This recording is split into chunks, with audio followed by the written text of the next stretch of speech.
Bismillahirrahmanirrahim. Assalamualaikum warahmatullahi wabarakatuh. Terhormat Bapak Ibu Dewan Juri, salam sejahtera dan izinkan saya memulai dengan satu pertanyaan yang relevan. Mengapa di era keterbukaan informasi ini, polarisasi keagamaan justru semakin menguat? Pada kesempatan kali ini, saya akan mempresentasikan karya tulis ilmiah Quran saya yang berjudul Wasatiyah Al-Quran sebagai kerangka hermeneutik, moderasi, analisis sosiohistoris, dan kritik fenomenologis terhadap dinamika polarisasi keagamaan kontemporer. Kita hidup di tengah paradoks. Kemudahan akses informasi nyatanya tidak selalu melahirkan pemahaman yang lebih bijak. Berbagai laporan mutakhir mencatat meningkatnya intoleransi, ujaran kebencian berbasis agama di ruang digital, serta menguatnya ekstremisme yang memicu konflik sosial.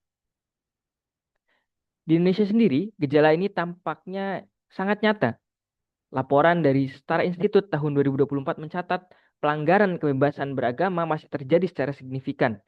Intensifikasi kontensasi identitas di media sosial, politisasi agama yang kian masif, dan segregasi sosial berbasis keyakinan menjadi kenyataan yang tidak bisa kita abaikan. Akar dari polarisasi ini salah satunya adalah kesenjangan pemahaman terhadap teks ayat suci Al-Quran. Sebagian kalangan menafsirkan ayat secara literal, tanpa memperhatikan konteks historis dan sosialnya. Sebagian lainnya justru terlalu liberal, hingga mengaburkan prinsip-prinsip dasar ajaran Islam. Dua ekstrim inilah yang menjadi tantangan hermeneutik terbesar umat Islam hingga hari ini. Atas dasar itu, karya tulis ini mengajukan pertanyaan utama, bagaimana konsep wasatiyah dalam Al-Quran dapat berfungsi sebagai kerangka hermeneutik yang relevan dalam merespon polarisasi agama kontemporer.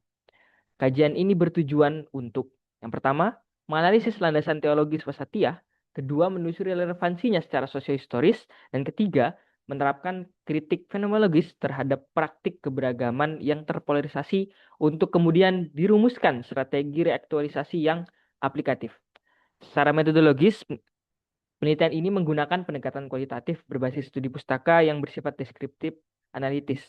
Tiga pendekatan yang diintegrasikan secara sinergis, yakni analisis tafsir untuk mengkaji makna linguistik dan teologis, kemudian analisis sosiohistoris untuk memahami konsep konteks asbabun nuzul dan relevansinya, serta analisis fenomenologis untuk mengidentifikasi distorsi pengalaman keberagaman kontemporer.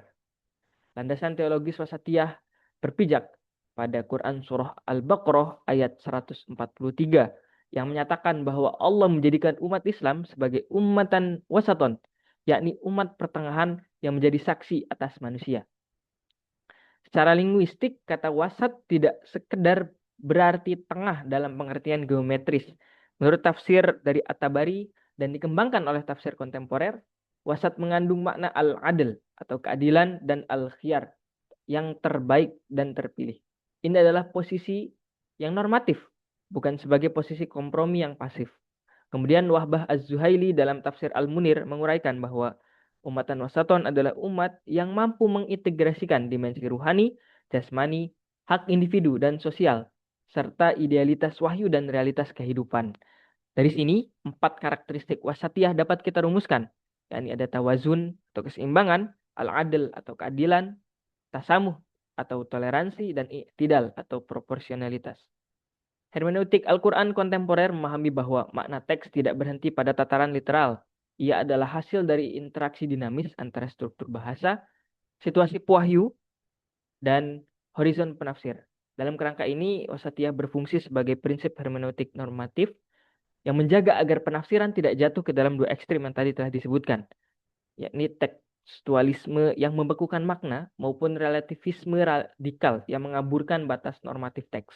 Wasatiyah mendorong tafsir yang benar secara tekstual, sekaligus konstruktif secara etis dan sosial. Inilah yang membedakan dari sekedar metode. Ia adalah etika penafsiran itu sendiri. Untuk memahami wasatiyah secara utuh, kita perlu kembali ke konteks historis dari Quran Surah Al-Baqarah ayat 143 turun dalam peristiwa perubahan kiblat, yakni sebuah ujian ketaatan sekaligus penegasan identitas. Secara sosiohistoris, masyarakat Arab saat itu berada dalam pusaran konflik antar kelompok yang intens, fanatisme kesukuan, dan pola kekerasan yang berbasis dendam. Al-Quran hadir bukan sekadar sebagai teks keagamaan, tetapi sebagai agen transformasi sosial, menggeser orientasi dari konflik menuju rekonsiliasi berbasis keadilan.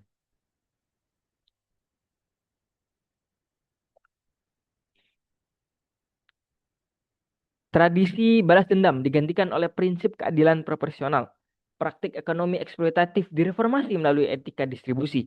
Nilai-nilai ini bukan respon yang pasif, melainkan respons aktif terhadap ekstremisme sosial. Relevansinya sangat nyata untuk Indonesia hari ini. Kita bisa melihat bahwasanya polarisasi terjadi ketika pasca pemilihan presiden tahun 2024. Kasus penolakan rumah ibadah yang kian meningkat dan meningkatnya ujaran kebencian berbasis agama di media sosial adalah manifestasi kontemporer dari tantangan yang nyata. Dari perspektif fenomenologis itulah, polarisasi keagamaan mencerminkan terjadinya reduksi makna yang sangat serius. Agama tidak lagi dipahami sebagai jalan spiritual menuju etika transenden. Ia direduksi menjadi identitas politik atau simbol kelompok. Tiga spektrum ekstrim yang kita temukan pada hari ini. Yang pertama ini radikalisme yang membenarkan kekerasan atas nama keagamaan. Kemudian yang kedua, fundamentalisme sempit yang menafsirkan teks secara literal tanpa pertimbangan konteks.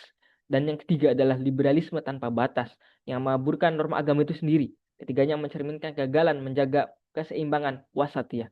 Yang lebih mengkhawatirkan adalah memudarnya dimensi spiritual etis dalam praktik keberagamaan. Praktik menjadi formalistik dan simbolik tanpa internalisasi nilai-nilai kasih sayang, keadilan, dan kerendahan hati. Inilah yang oleh sosiolog agama, yakni Charles Taylor, disebut sebagai krisis spiritualitas. Ketika agama direduksi menjadi ideologi semata. Lalu bagaimana wasatiyah dihidupkan kembali secara konkret? Karya tulis ini merekomendasikan 3 jalur strategis. Yang pertama yakni melalui jalur pendidikan. Adanya integrasi nilai moderasi ke dalam kurikulum di seluruh jenjang dengan metode pembelajaran yang dialogis dan inklusif tentunya. Karena pendidikan adalah garis pertahanan pertama melawan radikalisasi. Kedua adalah literasi digital. Penguatan kapasitas berpikir kritis di kalangan generasi muda agar mereka mampu menyaring narasi ekstrim yang berseliweran di media sosial. Ketiga adalah kebijakan publik yang inklusif.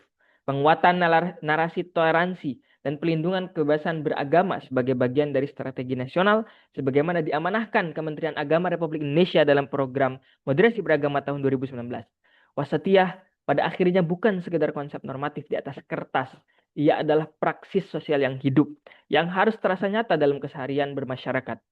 Sebagai penutup, karya tulis ini menyimpulkan wasatiyah memiliki dimensi teologis yang kokoh, relevansi sosiohistoris yang terbukti, dan urgensi fenomenologis yang mendesak. Ia bukan posisi tengah yang pasif. Ia adalah paradigma interpretatif dan praksis sosial yang aktif dan juga transformatif. Di tengah arus polarisasi yang semakin deras, reaktualisasi wasatiyah melalui pendidikan, literasi digital, dan kebijakan inklusif adalah keniscayaan, bukan pilihan. Karena agama dalam fungsinya yang sejati seharusnya menjadi kekuatan pemersatu, bukan sebagai pemecah belah. Demikian presentasi dari saya. Terima kasih atas perhatian Bapak Ibu Dewan Juri sekalian. Assalamualaikum warahmatullahi wabarakatuh.